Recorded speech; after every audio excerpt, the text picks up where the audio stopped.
ओम नमः शिवाय। वीरभद्र की उत्पत्ति की कथा। शिवजी के ससुर दक्ष प्रजापति ने एक विशाल यज्ञ का आयोजन किया, जिसमें सभी ऋषि मुनि देवी देवताओं को बुलाया गया था। इस यज्ञ में दक्ष ने शिव और सती को नहीं बुलाया।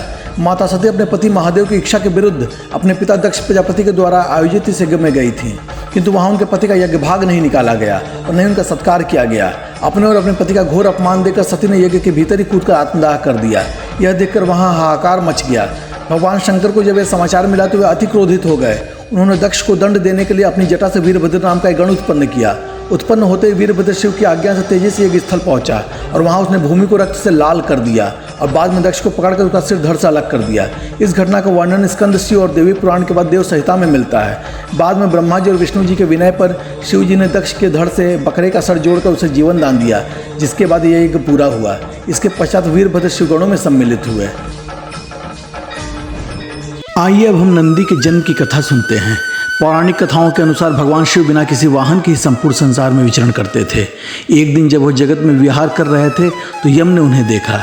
उनके मन में यह बात आई कि भोलेनाथ के वाहन बन जाएं, लेकिन यह हिसाब इतना सहज नहीं था। तो उन्होंने शिव को प्रसन्न करने के लिए कठिन तप किया।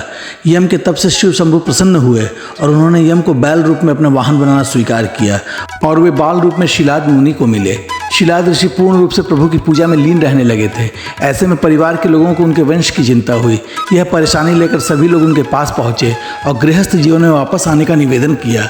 हालांकि वह नहीं माने, लेकिन उन्होंने जन्म मृत्यु से परे संतान प्राप्ति के लिए देवराज इंद्र की पूजा की। इंद्र प्रसन्न हुए, लेकिन ऐसी संतान का आशीर्वाद देने में असमर्थता जाहिर की। जब इंद्रदेव से इच्छा मुताबिक संतान प्राप्ति का आशीर्वाद नहीं मिला तो शिलाद मुनि ने शिव की पूजा की। उनके कठोर तप से शिव अत्यंत प्रसन्न हुए और स्वयं उनकी संतान के रूप में जन्म लेने की बात कही। एक दिन शिलाद मुनि खेत जोत रहे थे, तब उसी भूमि पर उन्हें एक बालक मिला। वह उसे घर ले आए और उसका नाम नंदी रखा। कालांतर में भगवान शिव ने मित्र और वरुण नाम के दो मुनि को नंदी के पास भेजा। उन्होंने नंदी को बताया कि वह अल्पायु है। यह सुनकर नंदी बाबा वन में चले गए और महादेव की पूजा अर्चना करने लगे। उनकी पूजा से भोलेनाथ अति प्रसन्न हुए और नंदी को मृत्यु के भय से मुक्त कर अजर अमर होने का आशीर्वाद दिया। इसके अलावा गणों के अधिपति के रूप में भी नियुक्त किया।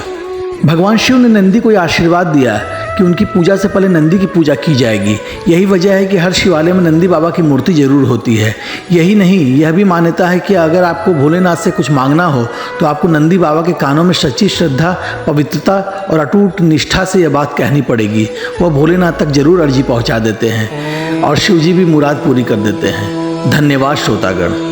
यदि आपको हमारी प्रस्तुति अच्छी लग रही है तो कृपया हमारे चैनल गीत प्रेरक कथाएं को सब्सक्राइब करें और वीडियोज़ को लाइक और शेयर करें। धन्यवाद।